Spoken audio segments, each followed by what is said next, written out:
The Dallas Cowboys, America's team or America's frauds? We're getting into that and a whole lot more. This is Football Friday.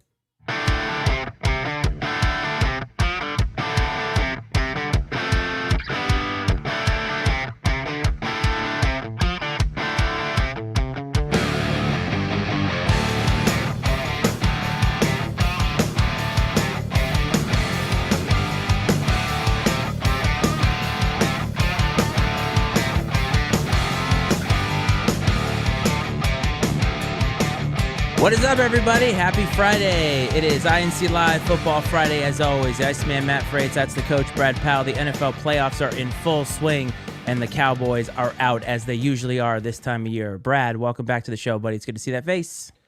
Iceman, glad to be back. We need to, mark this down somewhere. What's this, 2 or 3 Fridays in a row? Or weeks in a row, maybe last week, I guess it was Saturday instead of Friday, but we're on a roll here, and we'll take that. Experiencing some lovely winter weather here in Central Illinois. We got a lot of snow last weekend, and we did get a few inches of snow last night. Temperatures have been close to zero, but it's going to be in the 40s like late next week, so we got a bit of a heat wave coming through. Having a heat wave, a tropical heat wave. The temperature's rising. Oh, man. Yeah, you like that? You just got to pay double for that. So we actually did get some snow here. We got about 6 inches total, and that means 2 school closures because that's how we roll down here in the DMV. Hasn't been super, super cold. I guess it's been in like the 20s, but from what I understand, it's been a little bit colder. As you saw from the 69 phone calls that the Kansas City Chiefs fans gave in to people who went to the hospital. I think there was like 10 emergency room visits because people were just ridiculously stupid to go out in negative 40-degree wind chill to watch a team beat another team in a game that is about a football being thrown down the field. You know what I mean?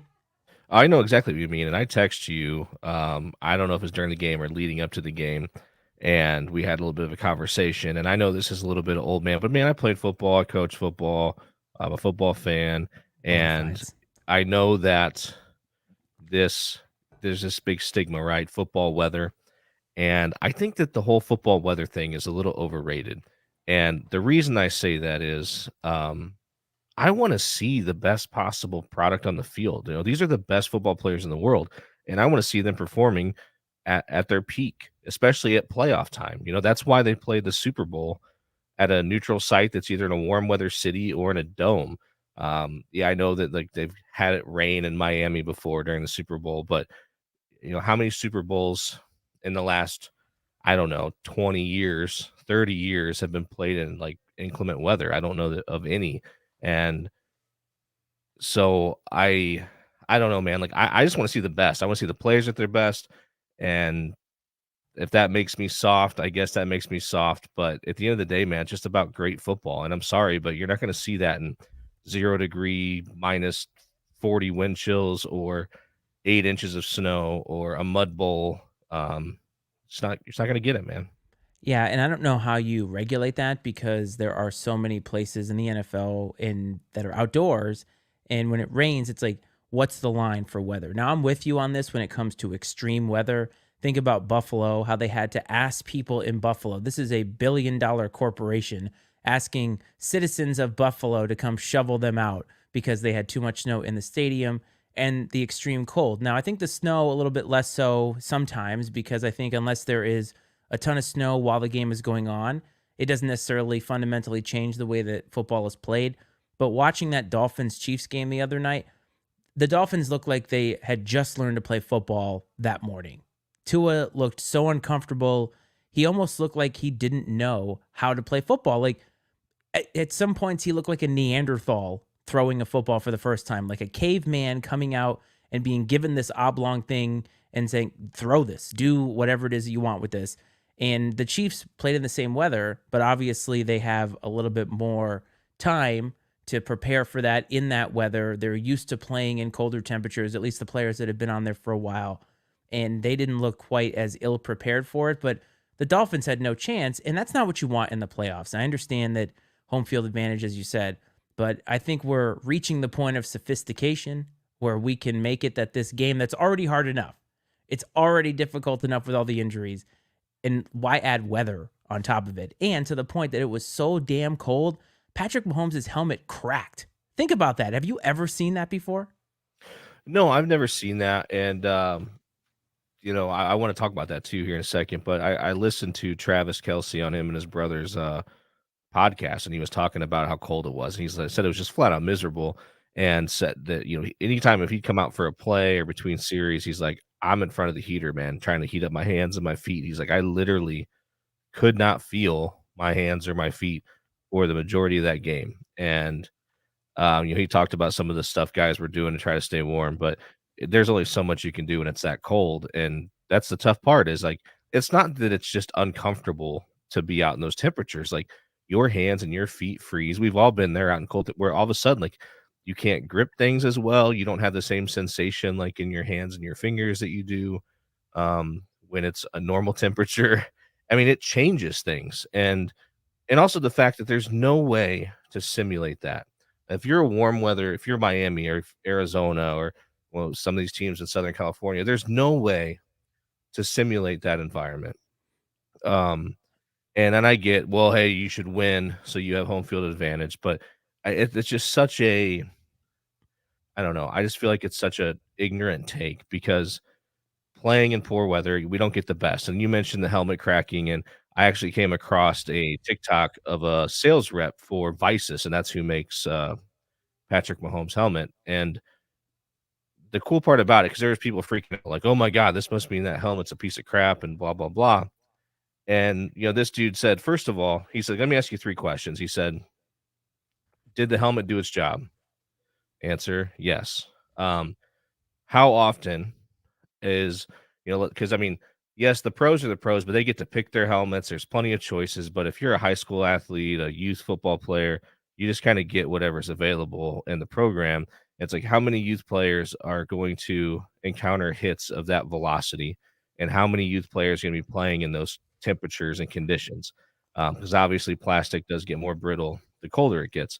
And I thought they were great points. I mean, in my opinion, like the helmet did exactly what it was supposed to do. The helmet failed before it caused him an injury, which is it's the same way that like a lot of cars are built, man. Like they're built to break before it gets to a point where it hurts you. And I think it did that. And if I was that company, I'd be using that in a marketing in some sort of positive marketing way if I could. But unfortunately, most of the public are um, too ill informed to realize that what happened was actually a good thing. Yeah, what's funny is they hone in on the helmet not working and not on the fact that football is inherently dangerous. Like the reason that this happened is because two men's head collided at full speed. And it's like, that's not the problem. The helmet failed. Well, how often is anybody doing that kind of activity in the kind of weather that they had? Now, you've had that kind of weather. Schools have closed. You've been working from home at times. It's not safe to go outside on the regular. So you try to limit your exposure outside to the least amount of exposure as possible, taking your kids somewhere or going to the store, whatever. But playing a game on this field for 4 hours and not just any game, but a game where people are again hitting each other. The fact that a helmet has never had this issue and this is the first time I've ever seen it in 40 years of life tells me that these helmet manufacturers have been doing a good job at what they're supposed to do. And as you pointed out, people are just ignorant about how all of this works. And it's just funny to me how people get disassociated with those things where football's cool, but oh man, the helmets can't crack because that's just a bridge too far. Yeah, I mean, but Patrick Mahomes didn't even know it broke. I mean, and that's what's so great about it. He had no idea that it even broke. The helmet did its job, and it's it's one of those deals where you could tell the helmet obviously absorbed the blow, which is what it's designed to do. And some of these other manufacturers, other helmets, don't do that all the time. That blow transfers into the head, and that's where these concussions and stuff come from. And we have a Yes. guest. Yes. An early guest picker tonight. So we will set up our guest picker, but I agree with you about this stuff with the helmet. And I thought it was funny. Now, to me, it was indicative of the ridiculousness of the game, not to me indicative of the failing of the helmet, if that makes sense. So I thought people were focused on the wrong thing as they Yeah. usually are. So we will break down Wildcard Weekend in a minute, but we have some business to attend to. So James Allen, welcome to the show. How are you? Good. What you got on your Excellent. shirt there, buddy? What's on Excellent. that shirt you got What on? have you been wearing all day today? My Teenage Mutant Ninja Turtle pajamas. That is Nice. correct. And you were home today because you had a snow day, right? Yeah. Yes. He has had 2 snow days this week, the first real snow days he's ever had because his school actually closed. This is the first snow we've gotten in the DMV, I think, in 2 years. So Wow. the DMV, nice try. Anyway, so James is up here as he usually is every Friday to pick games. Now, it's been a couple of weeks because last week he was in bed because he had stayed up too late the night before because we went live on Saturday instead of Friday. So James is 12-8 on this season, still a very, very respectable record, I think, for a 3-year-old. He picked Michigan to win the national title, which we know came true. Sorry to our Pacific Northwest friend, but the prognosticator of prognosticators was correct. He also picked the Dolphins to beat the Bills in Miami with the division on the line. Not only did they lose that game, James, they lost the next week in sub-zero temperature. So, are you ready to redeem yourself this week? Yeah. Excellent. We're going to pick 2 games from this weekend slate. There are 4 NFL games. Are you ready? Yeah. Okay. Tampa Bay, Tampa Bay. Detroit. Detroit. Who is going to win? Detroit. And that is the Lions to beat the Bucks. Very good. The Lions are 6.5-point favorites at home. We'll break that down. Okay, so we have that one. That's a solid pick, I think. Are you ready for the next one? Yeah. Kansas City, Kansas City. Buffalo. Buffalo. Who's going to win? Kansas City. Okay, and that is the Chiefs to beat the Bills in Buffalo. Patrick Mahomes' first ever road playoff game. The Bills are 2.5-point favorites at home in that game. So to recap, we have the Lions over the Bucks and the Chiefs over the Bills in what is considered an upset. James, those are 2 actually pretty fantastic picks, I think, for a guy who knows absolutely nothing about football. And we couldn't ask him if the Lions would win because who are your favorite teams? The Lions and the Dolphins and the Cowboys. Okay, so we have a couple of losers there, but the Lions are still in it, and James will be watching furiously as Baker Mayfield and the Bucks head into Detroit to face MCDC and the old Lions. So what else would you like to say to Coach Brad and everybody who is watching right now? Daddy, I thought there was 1, 2, 3, 4. There is 4 games. Thank you for letting everybody know that. And you have picked 2 of them because we need to ease you into this. You started out picking 1. You were excellent. Once we got 2, things started to go off the rails a little bit. So we are going to keep it at 2 games. Would you say good night to everybody? And you will see everybody next week? Yeah. Can you say it actually? Good night, everybody. And I'll see you next week. And I'll see you next week. All right, buddy. Thank you so much for Good night, coming up James. here. Say good night. Good night. All right, dude. Thank you so much. 2 solid picks there. We could have our first 2-0 week. You never know. It's kind of a pick 'em with the Bills and Chiefs. Good night, buddy. I'll see you in the morning, okay? All right. Yeah, these are gonna be 4 good football games, I think. I mean, we thought we only got really 1 good game last week, which was sort of disappointing, but Yeah, it was. I think that we're gonna get 4 good games, which I'm looking forward to. And one last thing, not to keep digging up the thing about the cold, but I was sitting here thinking about how, like, when it was 0 degrees here, negative 4 or 5, the wind chill was like negative 30 or 40, and like I went out to start my truck, man, and it was like vroom, vroom. I mean, and like even when I drove for the first 15 minutes of driving it was just sluggish. So I'm like, this is a piece of machinery, man. It's doesn't even want to operate at its optimal performance, in these conditions, let alone a human being that's much more fragile than this. And so it's wild, man. But whatever, that's behind us. I mean, who knows? The conditions in Buffalo this week might be terrible. That is true. So before we get to next week's games, we're going to recap or sort of talk about some of the narratives from this past games. And I think the one that everybody was talking about this week was the Green Bay Packers and Jordan Love going into Dallas and not just beating the Dallas Cowboys, but absolutely shellacking the Dallas Cowboys, embarrassing them, bullying them, whatever facsimile of those words you'd like to use. The Dallas Cowboys played awful. They looked awful, and it was another early exit for the Cowboys. And the talk of the town this past week has been about changes that should come in Dallas. And the one I've been calling for years that isn't happening is Mike McCarthy is going to remain the head coach. And I want to debate that a little bit with you. But first, I want to ask you about the Cowboys, because this is not just a one and done situation where, hey, you have a bad week. It happens in the NFL.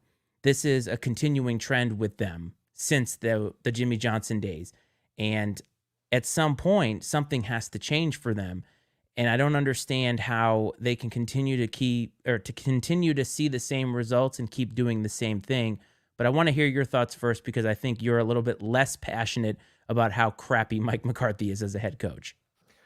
Just a little bit, but I think we see a lot of teams that are what I would call like above average teams, right? Like a B minus team. And I would consider the Cowboys that.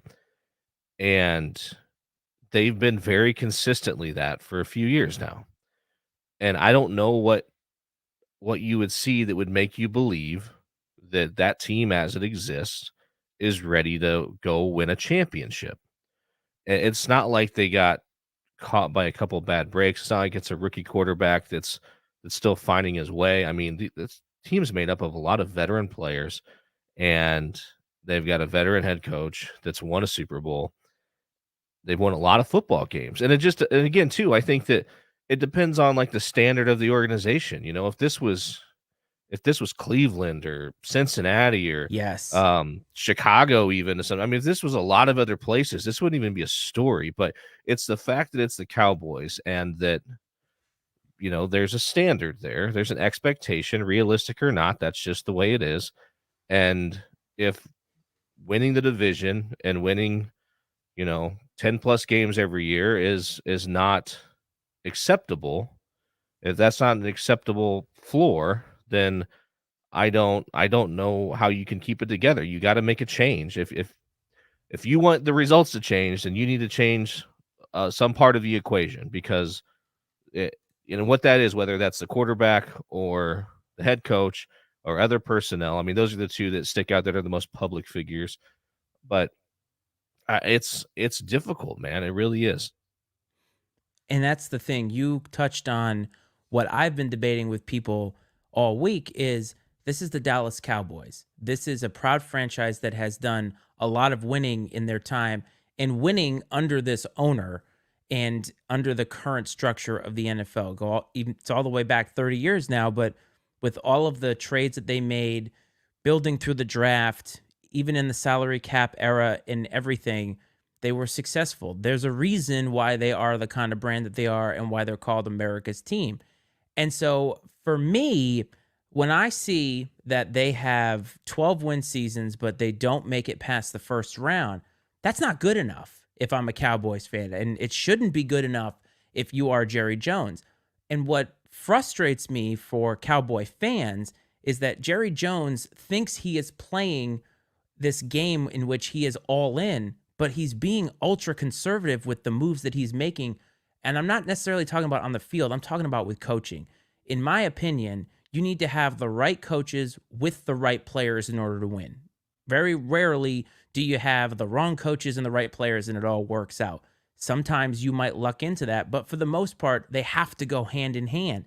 Jimmy Johnson was the right guy for the players that they got, right? Bill Belichick, the right guy when Tom Brady came along. Use any Super Bowl guy, and you have to have the right players with the right coach. And so I don't understand how Jerry can look at Jason Garrett, the entire tenure of that, the last 3 years of everything we've seen from Mike McCarthy, and we're not talking like the players just let Mike McCarthy down. He has had time management errors, play calling weirdness. Like there's so many things you could point to.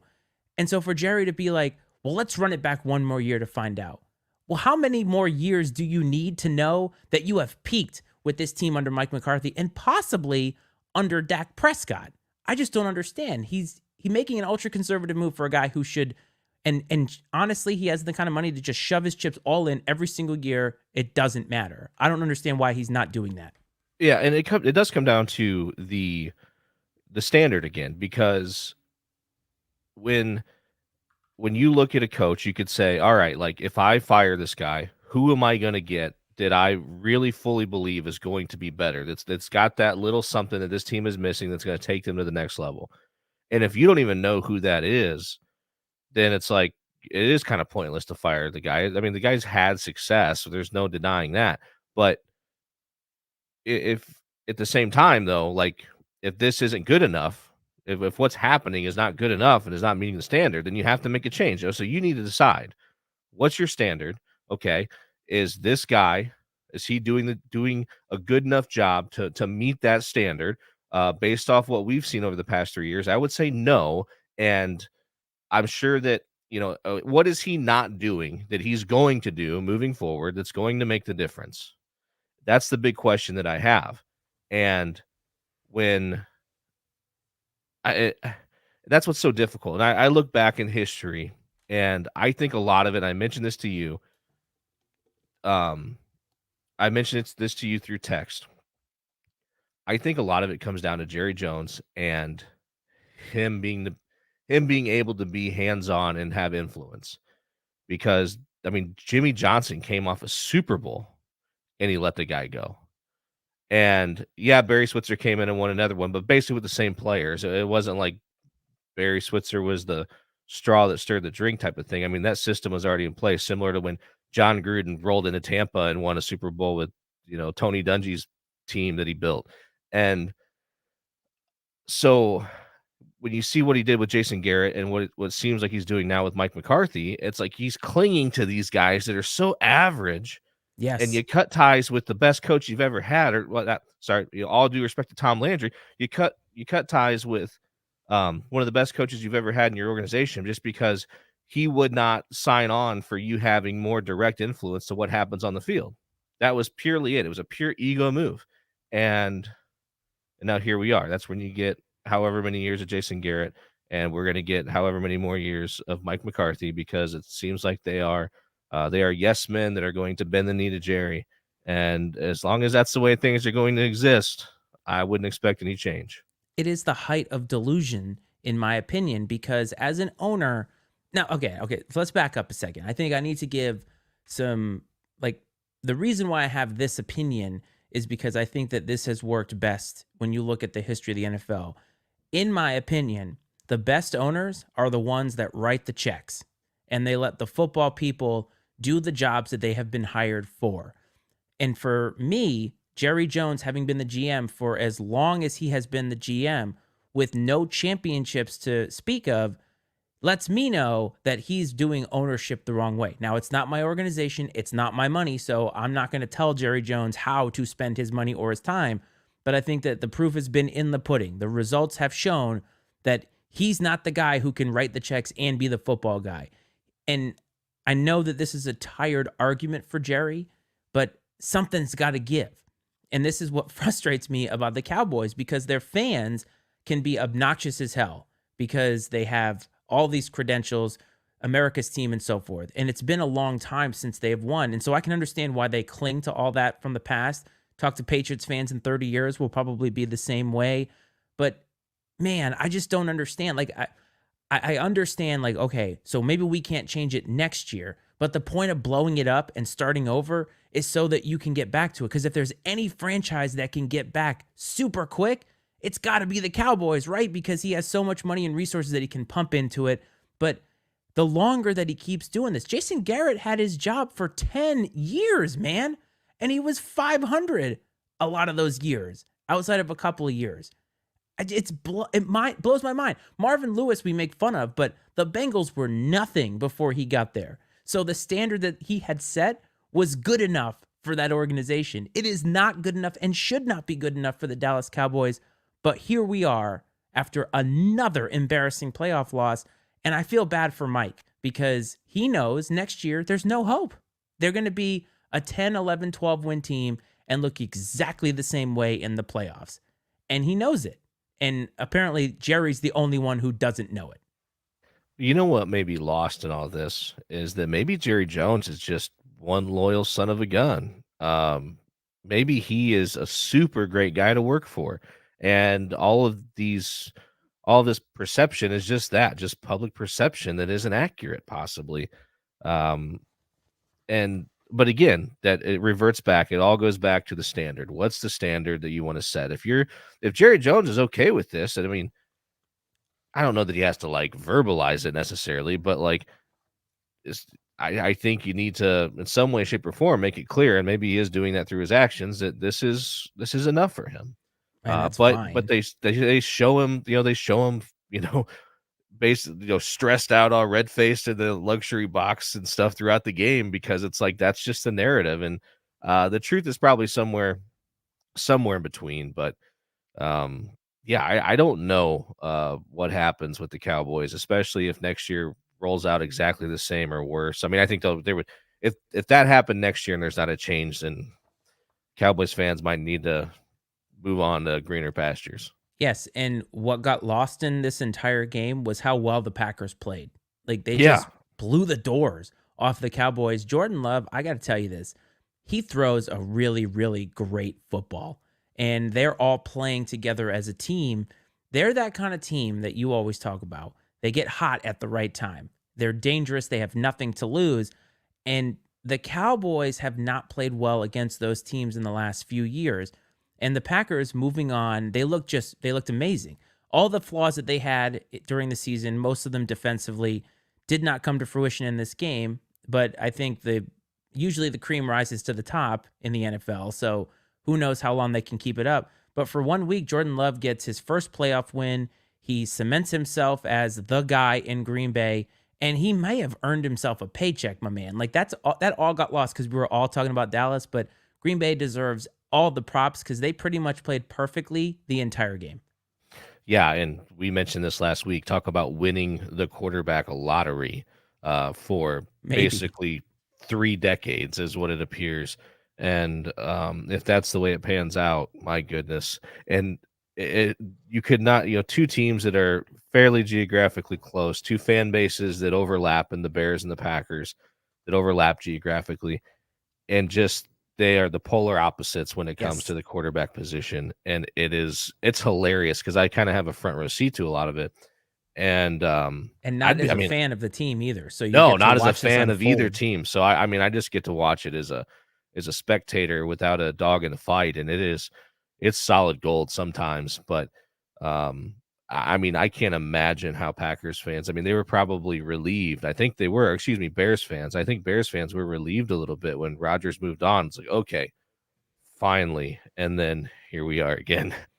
Yes, here we are again is correct. So moving to a team in that same division, MCDC gets the playoff win. First time, I think, since 1991 that the Detroit Lions won a playoff game. And fun fact, it was against the Dallas Cowboys in 1991. And I think that was the Troy Aikman team a year before they went on their Super Bowl run. So the Lions get a gritty playoff performance. I think you could say that. It was a tough game. It was an emotional game for many reasons, but the Lions pulled it off and they looked good running the football in this game. I thought Jared Goff looked good under center. He looked like he kind of commanded the offense. You can tell that this team respects Jared Goff, which I think most people didn't think would happen when he went to Detroit. A lot of people thought they sent him off and his career was going to be over. The only thing about this game that I took away in a negative way for the Lions was Matt Stafford obviously coming back to town, and the Rams had a great season in their own right. They could have won this football game, but it happens sometimes where you just fall short. I didn't like the Lions fans booing Matt Stafford when he came onto the field because I'm not a Detroit Lions fan at all in my past, but this guy balled out for that team. And at the end of what could be his career, he's looking at the landscape, and the Lions are looking at the landscape, and I thought the organization decided they wanted to do him a solid by trading him to a contender. And Matt Stafford seemed to handle it the right way. Won a Super Bowl right after that, and I have not heard him say anything negative about Lions fans outside of that AT&T commercial. But I just thought it was, I don't want to say bush league, but it definitely didn't make me feel good because I thought that's a guy who balled out for an organization that, for the most part, didn't ball out for its fans at all.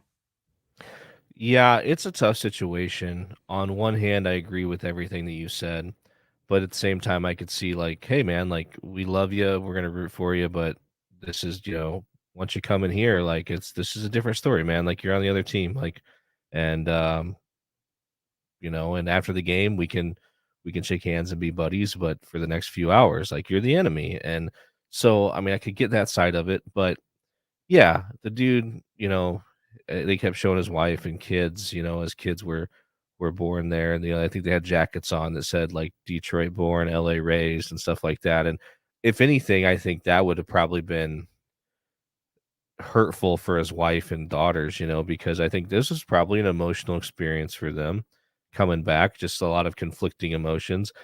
The wife made it sound like the daughters even had like some conflict about who they were supposed to be rooting for in the game, and they're like, well, obviously we're going to root for dad, but um, and then to hear him be booed, I mean, it's definitely, maybe you'd like to see a little more grace in that moment from the fans, but um, I don't know if I'm gonna take too many shots at the Lions fans because, you hear that, like, act like you've been there before, but they haven't, man. Like, they haven't been in, when's the last time they played a game that was that meaningful? And then you add, just sort of that emotion on top of it. And while I didn't like it so much, I'm willing to give them a little bit of a pass on the situation.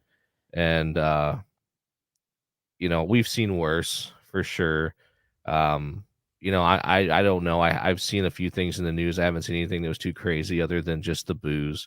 I don't know if there was anyone making any sort of crazy comments towards his family or anything derogatory. No, I'm not outraged by it. It's more of I would like to at least have the fans give him a little bit of respect and then go into that mode. Now, one thing, football doesn't allow for this, but baseball allows for usually the first time a guy comes up when he comes back to town, gets a standing ovation, game stops for a minute, and then the second that that's over, they boo him. So football doesn't necessarily allow for that.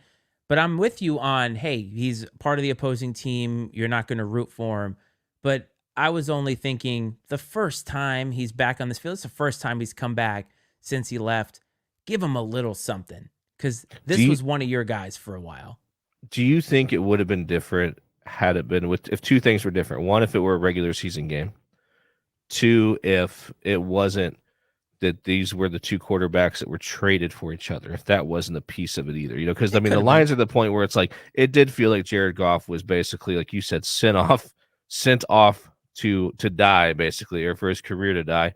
And that obviously hasn't happened, and the Lions fans have really embraced him. It's got that whole underdog thing, and so I think that that's a piece of it too, possibly just there were a lot of different factors that were wrapped up in the moment. I think had it been if this game happened week 7, I think that you would have seen maybe a warmer reception. And not that that's an excuse. I just think that this particular game had, like I said, a lot of factors playing into it. And speaking of Jared Goff, that just shows that sometimes it's just a matter of a fit, man. Like the right city, the right the right coaches, the right team. I mean, because yeah, he went to the Super Bowl in LA, but a lot of people think that the Rams made it to the Super Bowl despite Jared Goff.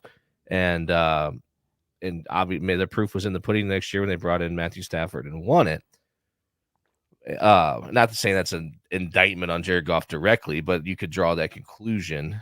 And then the guy goes to, and he never felt like LA really anyways, right? And he goes to Detroit, man, and like he feels like a guy that should be the quarterback of the Detroit Lions. And I think that, he's embraced the fan base and they've embraced him. And, when you got a guy that's leading that team like Dan Campbell, it's just they got something special going on right now in Detroit. I don't know how far they're going to be able to ride it, because in the end, it does come down to talent and execution and all those things that win football games.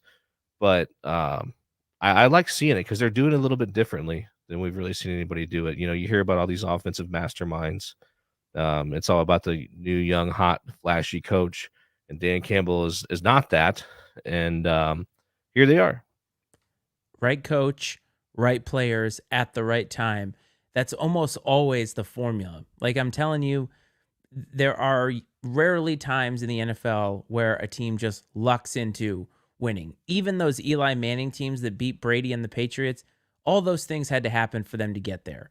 Tom Coughlin was the right guy. Eli Manning was the right guy. Like there's so many things. And I think Jared Goff wasn't the right guy for what Sean McVay wanted to do, but he's the perfect guy for what Dan Campbell wants to do. And I think Dan Campbell, too, is the kind of coach, and I don't know if you remember this, but in Dan Campbell's first year when they got their first win, I think it was right after a mass shooting in Detroit or Michigan State or something like that. They get this win, and the hug between Dan Campbell and Jared Goff was so genuine and so pure.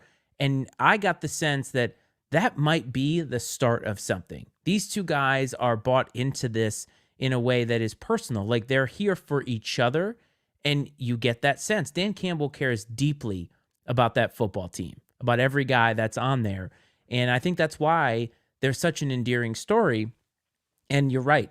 Everything that is happening for the Lions, no matter how far that they get, is all because of everything converging on itself. And let's be fair, you could make the argument that both franchises won that trade.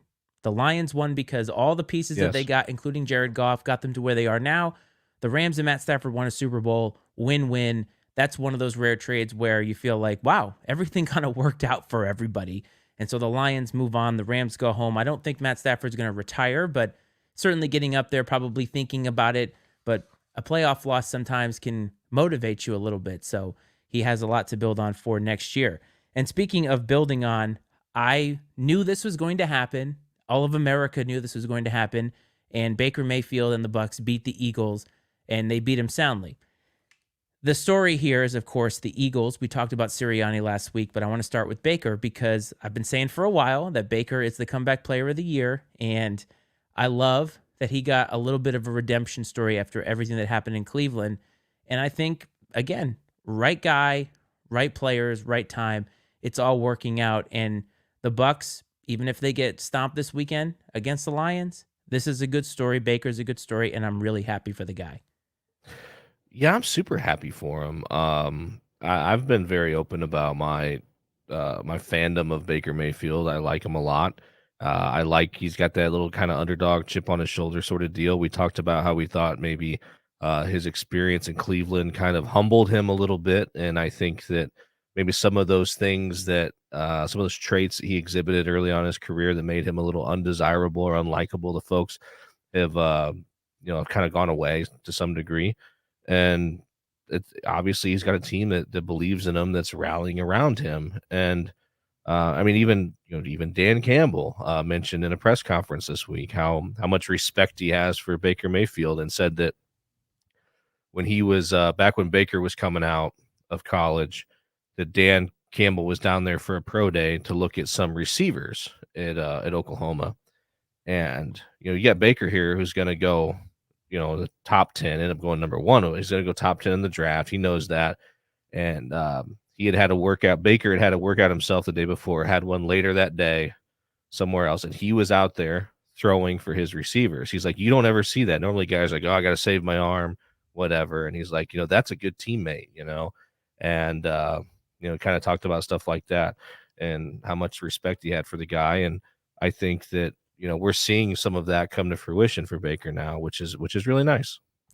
When you go back and look at Baker's career trajectory in the NFL, taking out Carolina and the Rams last year, because Carolina obviously was a football team that was not ready to win in any way. And obviously the Rams were in shambles last year with all the injuries. They were just trying to keep it together. But when I think about his time with the Browns, the more time that goes by, and this year specifically has made me feel more strongly about this, I think he got hosed by the Browns, and they made a major mistake getting rid of him. And they got rid of him because Odell Beckham, who in my opinion was not washed, but very close to washed back then, got him kicked off the team, basically. And where did that leave them? Nowhere. Right. No, that's a really good point. That's a great point. Here's a question for you. I mean, are the Bucs going to bounce back from Brady faster than the Patriots did? It's possible because they do have this core that was still kind of remaining from the Brady years, but they still had a lot of problems this year. They were only 9-8. Keep that in mind. And Mike Evans getting closer to the end of his career than he is toward the beginning. It depends on how they draft. And if they're all bought in on Baker Mayfield after this year, it's very possible that they could be a consistent playoff contender for a few years here. But are they going to recover in the kind of way that they are winning Super Bowls? That might be a stretch, but you never know. This could be the kind of year where they build upon that. And if they, again, build around Baker and continue to do what they did this year, which was allow him to be maximum Baker and allow them to win football games, then there is a chance. But the Patriots obviously did not do that very well with Mac Jones, and we've learned so many things about them since then. But I think, again, Todd Bowles, he's not really a guy, like he's not the kind of coach who's volatile in any way. And that has been something that has been a criticism of him.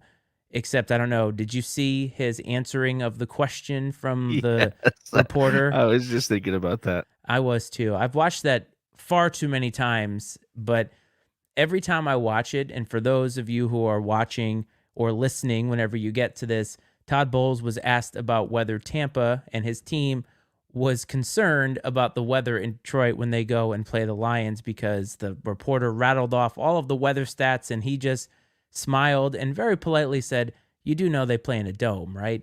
And, we're not concerned about the weather at all because they play in a dome." I laughed so hard at that, and I wasn't even laughing at the reporter, but also, isn't that the reporter's job, man? Like, can we not poke a little bit of fun at this reporter for asking, honestly, a stupid question? Yeah, it's like, what planet are you on? Like, did you just get dropped out of outer space and asked to go to this press conference? Like, you have zero idea about the fact that the Detroit Lions play indoors. I don't know how you could be sports media and be completely oblivious to that fact. Let's But be fair, you did not know that Joe Girardi got fired, so we have made these mistakes on the show before. you could not be people who are getting paid to do this for a living and make that mistake, in my opinion. Okay, that's a fair point. And I do want to say that maybe this reporter newer got dropped in there when they're not really used to doing football maybe somebody coverage was sick or whatever. or something. They're like, hey, we need you to go. Never know, but oh my goodness, out of context, not knowing any of that information, just a terrible question. So just what if somebody set her up?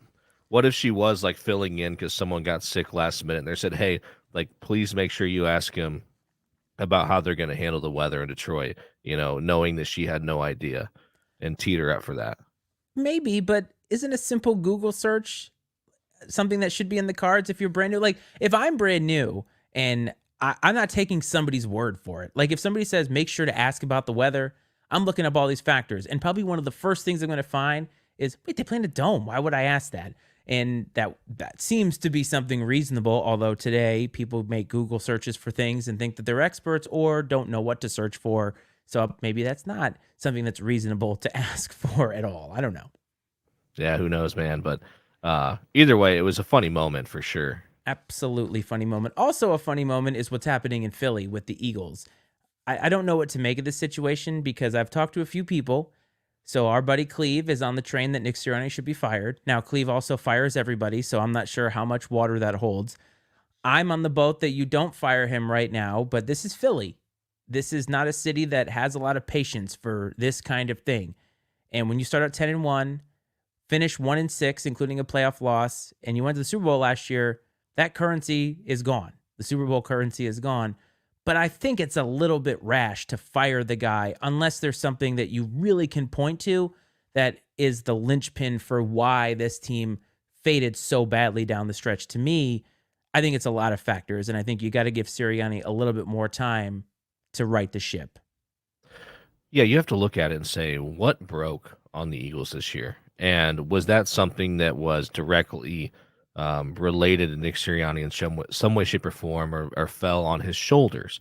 And if so, do you think that it's something that he's able to fix? Are there fractured relationships with star players on the team? Because if so, like, guess what, man? Like, we've seen in pro sports, like, you could be the biggest, the best coach you could be, but the stars are going to win out at the end of the day if if it comes down to picking and choosing between Jalen Hurts or Nick Sirianni. Nick Sirianni better start looking for a new job. Yeah, they paid Jalen already. Yeah, and so it depends on the circumstances. I think obviously they feel like he can be the guy moving forward because they're going to retain him. But similar to the Mike McCarthy conversation, I think you need to look and say, okay, like, do we really believe that this guy can get us there? Do we think that there's something that he has control over, that he can change and do differently and improve upon, that's going to get this team a championship? or at least put them in a position to compete for championships consistently. And if you don't feel good about that, then like why drag out the process? I feel like in the NFL, I feel like in pro sports in general, like I feel like whether it's quarterbacks, like starting quarterbacks or head coaches, I feel like it's pretty apparent pretty quick if they've got it or they don't. And so, but I think some people hang on way too long. I don't disagree, but my rationale for keeping him, giving him another year, if they start out flat next year, then it's not going to be fixed. But he just brought them to the Super Bowl, and he was like the talk of the town last year. Things did not go well. And as you pointed out, if there are relationships that are fractured, I get that. But maybe give him time to see if he can bring them back together. But it's going to be a difficult road because they're losing Jason Kelce, who's going to be retiring. The league has figured them out. So, and if they ban the tush push or the brotherly shove, then this team has a lot that they have to overcome. I just personally would want to hear from Nick Sirianni, of course, and talk to the players. Get them on. But, yeah, I would love to get him on.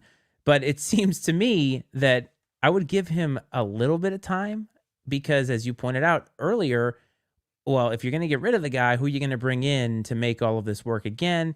And their success is not that far away. Like they were a couple of plays from winning the damn Super Bowl.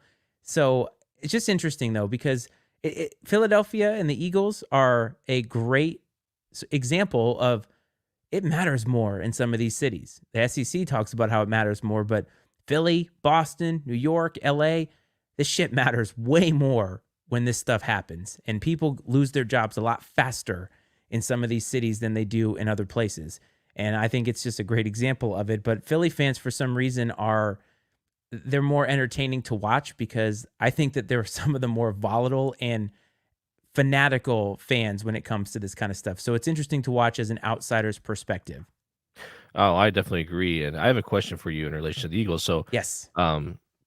Jason Kelce, right? I like Jason Kelce. He seems like a man's man, funny guy. Yep.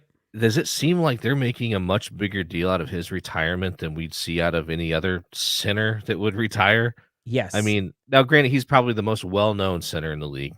I'll admit that. And obviously he's Travis Kelce's brother who's dating Taylor Swift. They have a podcast. I mean, so there's a lot of other factors that maybe contribute to this from a popularity side of things. But it just seems like everywhere I look, I'm seeing Jason Kelce retiring, Jason Kelce retiring. I'm like, this happens every day in the NFL. It's news because of all the other stuff you mentioned. His brother, the Taylor Swift thing, really. The Kelce's blew up in the last year because they played each other in the Super Bowl. There was a documentary made about them, and now one of them is dating Taylor Swift. They have one of the most popular, if not the popular sports podcast. We are right underneath them in the nation, and I get it to an extent, and he's one of the good guys. I think too often we don't recognize the good guys, but I agree that it's a little strange to get this kind of love for a center because centers have come and gone on a lot better teams in the NFL than this guy. But hey, look, he put in the hard work. He had a great career, Super Bowl champion once, could have been twice, and parlaying that into what he's going to parlay that in. He's going to make just as much money not playing center as he is playing center. I think it's just the nature of where we are, my man, is these things are much more highlighted than they ever were. And you can be a center now and be a popular guy. I mean, I think that's what it is too. He's the first offensive lineman we found wholly interesting. Then, I mean, can you name another one that's this interesting and this out in the spotlight that currently plays? No, and that's it. It's more his celebrity, I guess, than anything else. Because Joe Thomas retired a few years ago, one of the best offensive linemen to play the game, and it was like ever. You'd have to turn to if the newspapers were still a thing, you'd have to turn the last page of the sports section to even see that. So and he's got a podcast too, by the way. He does. You know what? I've heard of him on the sports shows on TV and different things. I don't care for his takes, man. No. I disagree with a lot of his opinions. But you listen because you disagree with them. See, that's what we. I don't really. They're just a few that I've heard. He's a much better lineman than he is a media personality. That's interesting. That's a good segue. I know that we're talking about this, and we're gonna try to have a shorter show this week. But the changing of the sports media thing. Now, I did that monologue about Pat McAfee, Stephen A, and all that. But I don't even want to talk about that. It's the fact that now former players have this platform that they never used to have. People want to hear from these guys in one way or the other. And you talk about Joe Thomas, I find him to be the same way as you do. But somebody who I actually have come to enjoy listening to is actually Cam Newton for some reason, because I find his honesty to be very refreshing. And also, when he is asked about the opinions that he has an actual intelligent answer to go along with it. It's not just because, well, I played in the league. And we are in a place now where players have that platform and are taking advantage of it. And I think it is lending itself to this idea of sports media being so muddy and so not clear about what it was. Like, journalism's kind of gone. I mean, somebody called me a journalist the other day. They're like, you're a journalist now. You can have an opinion on this stuff. I'm like, I'm not a journalist, but you're absolutely right. I can have an opinion. I can go live anytime I want and give my opinion. And you know what? A lot of people want to hear it over the traditional people that we've heard opinions from before. And that's just kind of the road that we're going down. And Jason Kelce, very much a beneficiary of that. Joe Thomas is just another product of, I mean, can you imagine what we're going to hear when we have like the Tua podcast or the Dak Prescott podcast or something like that? People have been calling for Nick Saban and Bill Belichick to start a podcast together and just be two old head coaches talking and telling stories. That would be amazing. It'd be like listening to James Earl Jones, man. It just put you to sleep. Just be the most monotone voiced podcast in the history of podcasting. It'd be really interesting. Yes. I have no doubt that the content would be tremendous, but you'd have to get past the, like I said, the monotone voice. But I think one reason this stuff is so popular is because, I kind of these are all basically, they're independent entities. They are not working for major media companies. And so they don't have to toe the company line. They don't have any agenda that they have to protect or fall within or spin a certain narrative. They can just tell it like it is and tell the truth, man. Like, I watched a little video on TikTok not too long before this, we started the show, RG3, and it was a little clip from his podcast talking about Jay Gruden, man, and like how he kind of did him dirty and stuff. And it's like, whether that story is fully true or not, that's something you would have never heard.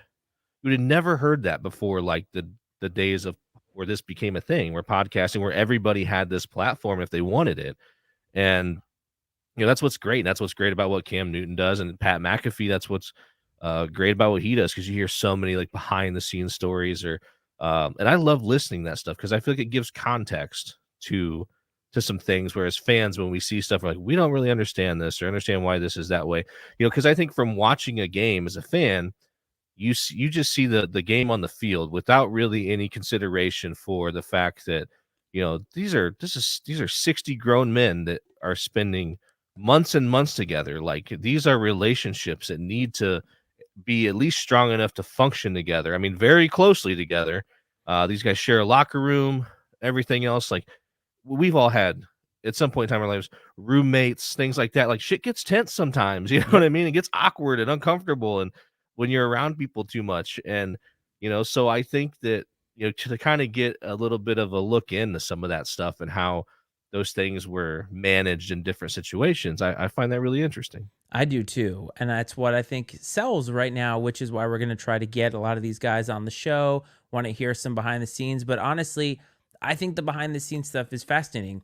Whenever you talk about it from your perspective as a high school coach, to me, that's fascinating, because it's something that many people don't have that perspective. They think to themselves, I've been watching football forever. I know what's best. No, you don't. You don't know everything that goes on in that locker room. And we've given shit to coaches like Arthur Smith. Now, I think we were right about that because he got fired, didn't know what he was doing from everything we saw on the field, but we also don't know the relationships that he had with the players. Maybe there was some team-specific thing that they were all in agreement upon about this is what we're going to do. We don't know. The insight, though, I think is interesting, and I think Jason Kelce is tangentially part of that for his part in the whole Travis Kelce, Taylor Swift stuff, which would be interesting to see if Travis Kelce retires after next year and then he's no longer dating Taylor Swift. Will the Kelces be this interesting? My guess would be no, but in today's sports paradigm, you never know. So rounding out Wildcard Weekend, Texans won, as we talked about last week. Chiefs won against the Dolphins, and the Bills dominated the Steelers in the Snow Bowl. That really wasn't the Snow Bowl because there was no snow on the field. So that moves into this weekend, which is the divisional round. We have the Texans and the Ravens. So the Texans are the emerging team, kind of like the Jags were last year, and the Ravens are the heavy favorite in the AFC. At least they were coming into the playoffs. Now, I want to ask you a question about this.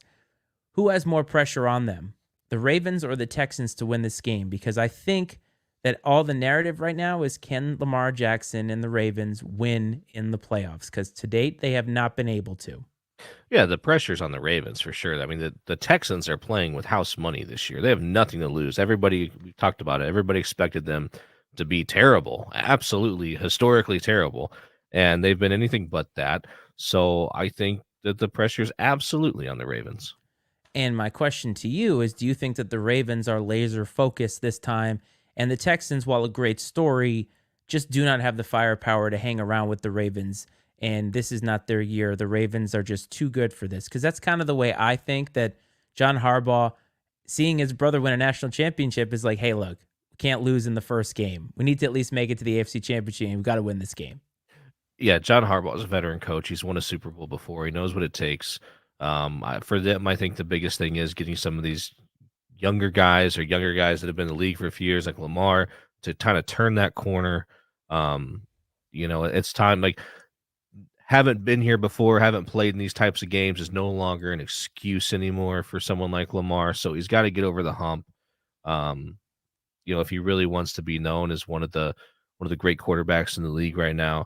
And I think that really, I mean, I think midnight's about to strike, right, for Cinderella, as in the Texans. And so I think they give a formidable effort, but I do think that the Ravens are laser focused, and this is where the road ends for Houston. Yeah, I totally agree with you there. Quick question for you. If they were to both retire right now, who would you say will go down as the better coach, John Harbaugh or Jim Harbaugh? I think publicly, like without anyone looking at like numbers, I think they would say Jim, just because his personality kind of has him in the media a little bit more. And I think some of these big time college coaches, like these top, these major top 5, 10 jobs in college football, I think there's more celebrity to having those jobs than there is to being the head coach of the Dallas Cowboys or whatever. In most cases, you don't see there's not a ton of personality amongst NFL coaches. Maybe a little here or there, like I think, Mike McDaniel, it's got a guy that's got some personality to him. It's a little different than what we're used to seeing. But, these college coaches sort of, they are the program, where it's more about the players at the NFL level. So I think publicly they would say Jim. I agree with you, but I think that John Harbaugh has the better resume, because I think being an NFL head coach for that long in a league that moves on so quickly from their talent, and the Ravens have been consistently good pretty much the entire time he's been there, and he's reinvented himself. When they drafted Lamar Jackson, that was a completely different mold of quarterback than we'd ever seen. And you could make the argument that they have adapted to that. And so I kind of wonder, at the dinner table at Thanksgiving, at the holidays, is there a little bit of weirdness, do you think? Because Jim Harbaugh wants to win that Super Bowl, and the national title is not enough. So in his own household, he's got to be, I don't want to say jealous, but man, he's got to feel something, right? The fact that Jim made it to one Super Bowl and got beat by John. Yes. So that right there, I guess, and if you just want to look at that one game where they went head to head, John got the best of them. Oh man, I don't even want to know. Not having a sibling rivalry in that way, I don't know what that feels like, but I can only imagine. So rounding out Saturday, Packers traveling to San Francisco to face the 49ers. 49ers are 9.5-point favorites at home. I forgot to mention the Ravens are also 9.5-point favorites at home.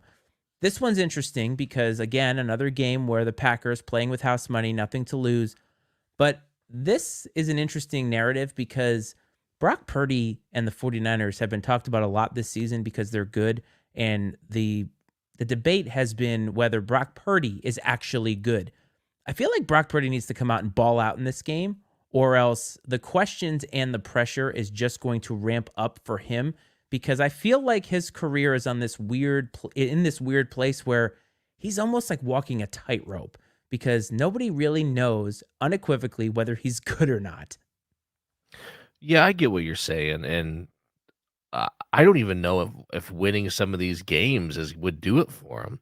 I don't even know if winning a Super Bowl would do it for him. I mean, Wait, I really? I think it's really hard for guys that get that game manager tag to like shake it. I mean, does anybody think, historically that Trent Dilfer was a great quarterback? No. I mean, it's so that's what I'm saying. Like you have these guys that have won Super Bowls, Brad Johnson in Tampa or when Oof. Kerry Collins and with the Giants that one. I mean, I don't know if you can shake that, because I think especially in the case of the 49ers where you've got Christian McCaffrey and you've got these great receivers and you've got um Kyle Shanahan, the wizard. And I don't know that there's just too much talent around him, I think, for him to get much credit. And I'm not saying that's fair, and I'm not saying that he isn't a star, but it's like I think it's hard to go from the perception that's existed as a game manager and to change that. It's really tough to shake that. I agree. But last year, as the seventh round pick, third string quarterback, he really had nothing to lose last year. If they lost in the first game, everybody would have thought, well, they're playing with their third string quarterback. And just a year later, now he's the guy and he's got this massive spotlight on him. He seems like the kind of guy that wouldn't bother him. I mean, on his bye week, he went back to Iowa and plowed fields for his family, so he seems like a pretty grounded dude. But the pressure element is so interesting because I think everybody's going to be focused on how does Brock Purdy look? We all know that the rest of the talent is good, but he's the one question mark. And you have a team coming in with nothing to lose. I still think that the 49ers are fundamentally better, top to bottom, from the Packers. But there's always that element of danger with a team like the Packers who looked so good on the road, and you think, could they do it again with a young quarterback and Matt LaFleur possibly proving that he's actually a decent head coach now that Aaron Rodgers is out of there? A lot of fun narratives in this game for me personally. Yeah, and the fact that Brock Purdy is the question mark is not based in reality. That's just based off of perception.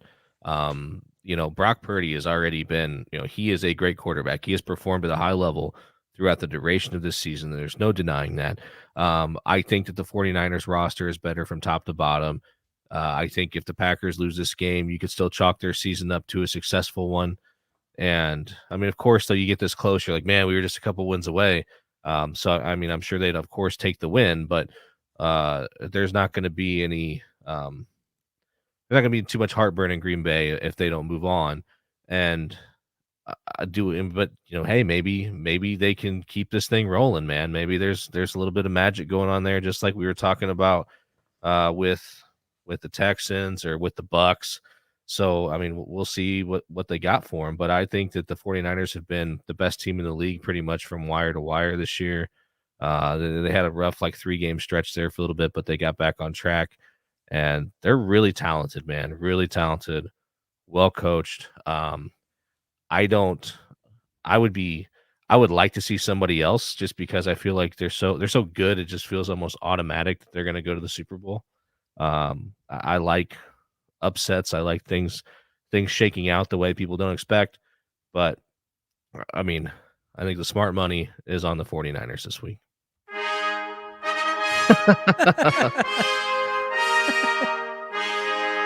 The kiss of death, if you're a 49ers You heard fan. it here first. Put your money on the Packers as soon as humanly possible. On Sunday, Bucks traveling to Detroit and MCDC in the elements outdoors, and it's going to be a tough game for the old Lions. But the Lions, I think, 6.5-point favorites at home. I believe it's the biggest home. What's the word I'm looking for? Favorite that they've ever been in their playoff history. So that's an intriguing game. I know that the Bucks are a nice story, but the Lions are just right now playing really, really well, playing well behind Dan Campbell. And I think the Bucks are, like the Packers, a nice story, but I don't think they're as talented in some places. But you never know. Baker has a chance to continue this redemption story. I just really like the Lions because I think a lot of things have fallen their way with having a home game this week. They don't have to play in Dallas again. And I just think that the Bucks story is going to end here. Well, it's well documented how much I like the Lions and Dan Campbell and what they've got going on. But Lifelong Lions fan. I won't be upset no matter how this game shakes out because we've got the Baker thing we talked about earlier. Either way, I think it's a feel-good story no matter who wins this game. So, I'm not going to be too broke up about how it turns out. One thing, though, that I don't think you can overlook is the fact that the Lions played in a pretty emotional game last week. Obviously, first home playoff game in however long, all the emotion wrapped up in the Stafford return and the Jared Goff versus the Rams and everything else. And sometimes that takes a lot out of a group. And so it'll be interesting to see how they rebound, because I'm sure there's going to be a lot of excited people for this game this weekend in Detroit, but it's not going to have quite the same vibe that last week's game had. And if that energy's a little less, are the Lions able to bring their own energy to compensate for it a little bit and stay focused and avoid that sort of emotional hangover that happens in these situations? Could make the argument that getting over the hump and winning their first playoff game could actually catapult them a little bit, even though it was emotional. But I agree that that could be a factor. But if Dan Campbell is who we all know that he is, he's going to have the troops rallied. And Todd Bowles, same thing, because he's definitely an unflappable kind of guy. Dan Campbell is like the exact opposite emotionally from him. So you're going to have two different coaches, two different teams here. I just really like the Lions. I think they're a good story. But as you said, if Baker wins, I'll be happy for Baker also. And rounding out our coverage on Sunday is what I guess they're considering the game of the weekend. Chiefs at Bills. Josh Allen, Patrick Mahomes again, this time in Buffalo, where Mahomes is playing his first ever true road playoff game that is not a neutral site. Bills are 2.5-point favorites at home. Weather in Buffalo can always be iffy, but obviously the Chiefs just came out of sub-zero temperatures, so both these teams are going to be ready to play. This is a game that Bills fans are going to be ready for. Bills Mafia is going to be jumping through more tables than they ever have been, because the Bills and Josh Allen need to beat Patrick Mahomes in the playoffs when it matters the most. And Mahomes has this knack for being able to do everything that he has to do to win in those moments. But so this game has a lot of intrigue for me, and it's very possible that the winner of this game could go on to win the Super Bowl. So first of all, I'm tired of the Chiefs, man. Like, I'm just ready for them to go bye-bye a little bit. I don't disagree. Don't disagree. I'm just saying that Mahomes, they seem to be able to do the thing that needs to be done no matter what. No matter whether Andy Reid has icicles hanging off of his mustache or whatever, like, they seem to be able to do it. That's all I'm saying. I think one thing the Bills have going in their favor is the last couple seasons, I feel like there were some higher expectations that kind of hovered over them throughout the year. This year, at least nationally, I feel like they've kind of floated under the radar a little bit, which could be a benefit. Maybe there's just a little less national pressure. You're not in the media as much. Obviously, this game being in Buffalo is going to be helpful. I don't know, man. I don't have any logical or like tangible reason. I just got a hunch about the Bills. I got a hunch about the Bills going in. I think it's just for those things I said, that they've kind of flown under the radar a little bit compared to the past couple of years. Maybe they're a little more focused. Josh Allen's been here a couple times, and it's like, maybe it's like time to get serious sort of thing, or he's not going to make the same mistakes he did when he was younger. I don't know. Just got a feeling about the Bills, and obviously, for that feeling to come to fruition, they're going to have to get things done Sunday night. Yes, they are. Now, Josh Allen threw 18 interceptions this year in the regular season, which is interesting, but none of that matters if Josh Allen plays the way that he has played at the end of the season, not turning the ball over. Bills are very, very dangerous. I just think with the crowd, they're motivated. They, in my opinion, have all the momentum, but the Chiefs are the Chiefs, are the defending champs. And as Ric Flair and John Cena used to say, if you want to beat the man, or you want to be the man, you got to beat the man. And that's what the Bills have to do this weekend. Now, we did have a prediction in the chat here, as our Pacific Northwest friend, who obviously isn't biased in any way, has the 49ers losing to the Packers this week, and he's got the Bucks beating the Lions. So he's got the exact opposite of some of the things that we have talked about. But those are the Milwaukee Bucks? Yeah, right. Exactly. The Milwaukee Bucks over the Detroit Pistons in one of the games this weekend. So a couple of things to talk about before we wrap this up. In coaching news, Bill Belichick just finished his second interview with the Falcons, so Uncle Barry will have a great time next year as Bill Belichick maybe slightly knows how to use some of those things better. But it's interesting because I feel like BB probably still has a little bit left in the tank, but is he the kind of fit for the new age NFL anymore? I don't know. It just doesn't feel like Atlanta to me, man. Like It Bill doesn't. Belichick and the Dirty Birds. Come I on know. now. I know. It's just going to be very, very, very awkward. But it's the kind of thing that Arthur Blank, I think, would do after the disaster of Arthur Smith. And it's just interesting because have you seen the memes going around about Belichick being asked by the Falcons, name a time when you've had to overcome adversity, and he just shows 28-3? I mean, I've not hello? seen that, but Come that's on. great. It is great. So there's that. Jim Harbaugh, as we talked about earlier, has interviewed, I think, with now 2 NFL franchises. I think one of them was the Raiders, and they just picked up Antonio Pierce. They went from interim to the head coach. Harbaugh, to me, feels like a wild card. He could stay, he could not stay, but he is trying to negotiate. I don't know how true this is to stay at Michigan, but without being fired for all the stuff that's happening there. And I'm thinking, if ever there were a time to negotiate something like that, it's on the heels of winning a national championship. I'm like, that's a baller move. Well, my thought though is like if you didn't do anything, if you I feel like agree. you didn't do anything wrong and that you guys are innocent, which he has said, and at They've least maintained. innocent, why would you even have to go there? It Hey, just that feels a little weird to me if it's true. we have been Michigan apologists for the last couple of months with all this stuff, but I agree with you. It's kind of a weird look, but in my opinion, his agent's like, look, dude, if you want to stay here, want to make sure that you're not going to get fired. So we're going to try to ask them because you can't get what you don't ask for. So Well, it's they just just an, somebody just puts in their contract, you cannot fire me for I any know. reason.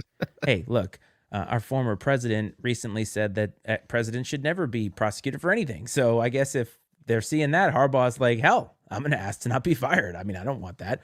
Everybody who has a job that's watching this right now, just go and ask your bosses, look, just put it in my contract. I don't want to get fired. And I think it's a baller move. We'll see what they say.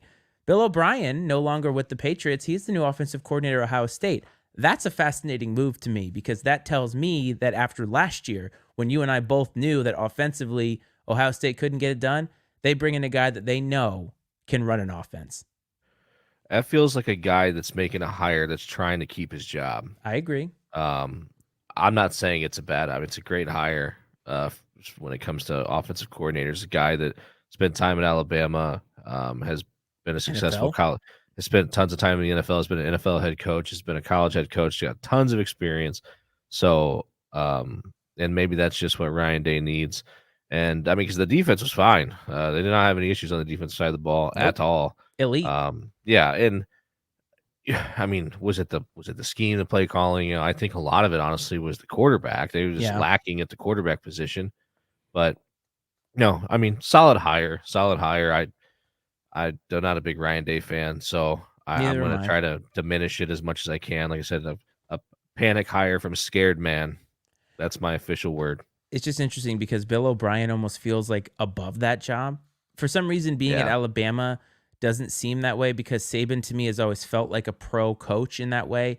But Ohio State, Ryan Day doesn't feel that way. And I'm like, if I'm Bill O'Brien, I'm taking this job thinking like this guy needs me because he's been Tom Brady's offensive coordinator for God's sake. So he's been places. And Ryan Day has just been to the tanning booth. Yeah, I just imagine like in the meeting room one day, like Ryan Day is like, "We're gonna do this today. This day we're gonna get after it. Are you okay with that, Mr. O'Brien?"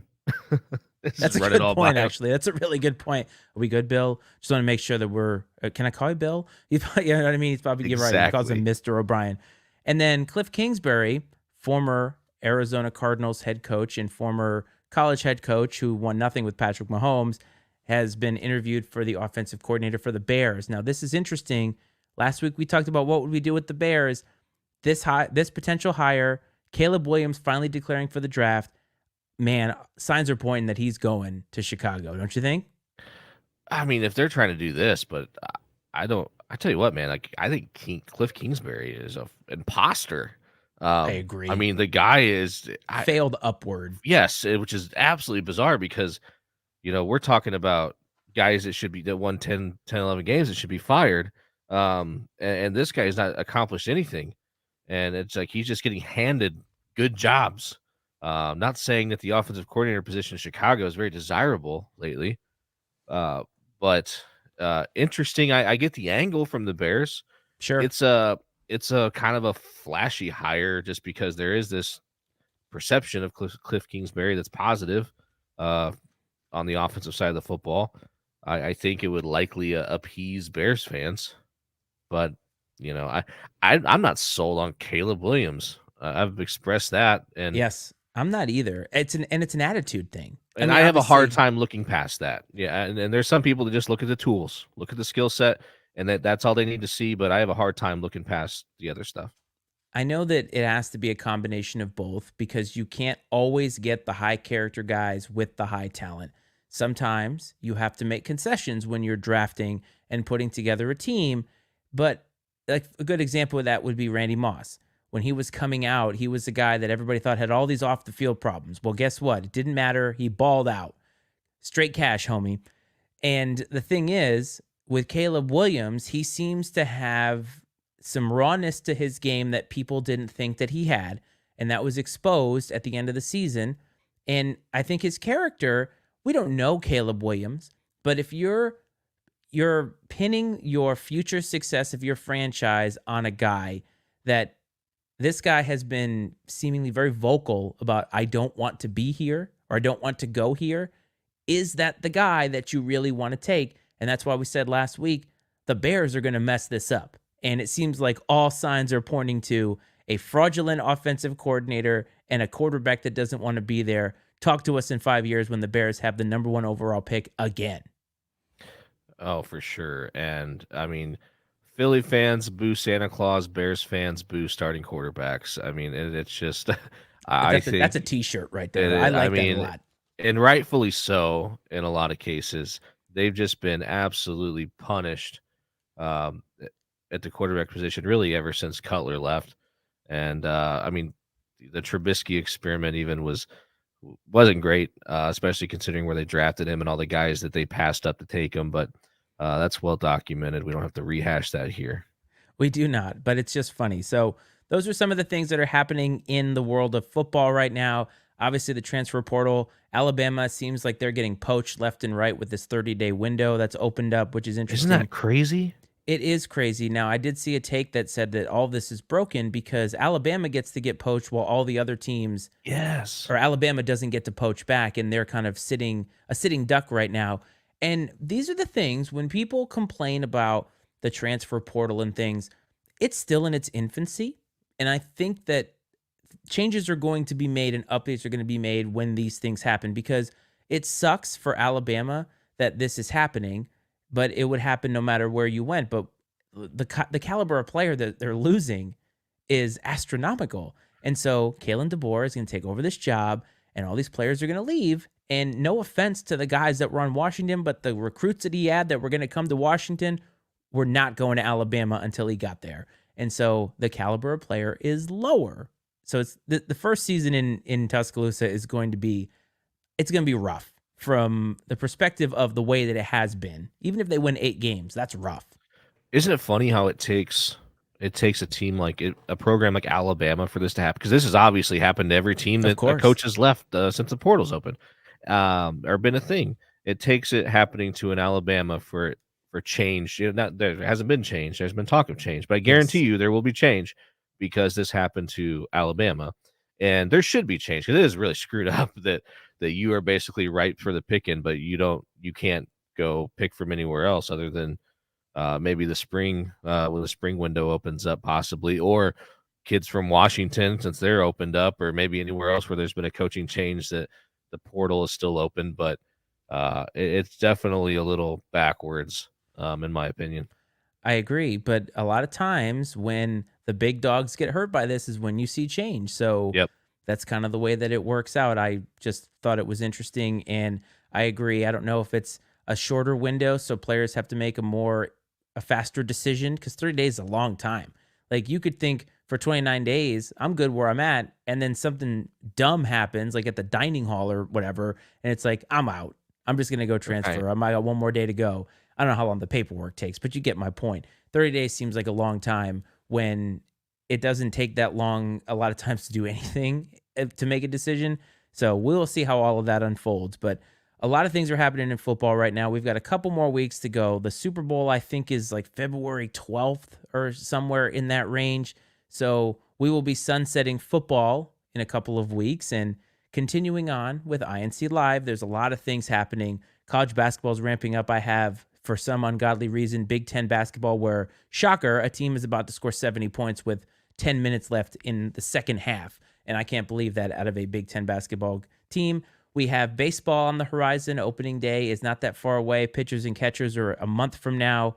The Olympics are this summer. So we got some stuff to talk about once football is over. But we are going to be hitting you hard with the football coverage from now until the end of the Super Bowl. Coach, do you have any parting wisdom for all of our lovely, lovely people in the chat? Man, I'm just pumped. Going to the Bradley game tomorrow. Oh, yeah. 1 o'clock Central Time. They host Belmont. The Braves are on a little bit of a winning streak, 7 in a row, which is comeback nice. in history. Biggest comeback in history. They were down 23 in the second half at Southern Illinois the other night and came back and won 70-69. Really what caused that, man? I mean, Southern's a defensive first team, and they went into prevent offense in the second half and just tried to kill the shot clock every possession, and it absolutely killed them, man. And Bradley played very well, and they shot the ball well, which helped a lot. But Southern didn't do anything to help themselves, and which was fascinating. So yeah, gonna go take in the Bradley game tomorrow. What's fun for me is our daughter is like, she had the option tomorrow we could drop her to friends on the street, wife's best friend, her daughters and stuff, or she could come to the game. And she wants to come to the game instead of go hang out with like other girls her age. You know, she's like, I actually really I like watching the game now. So I'm like super pumped about that. It's a lot of fun. And, picked up some cases. The Bradley NIL group came out with their own beer. It's okay. Brave Brew that's sold locally here in Peoria.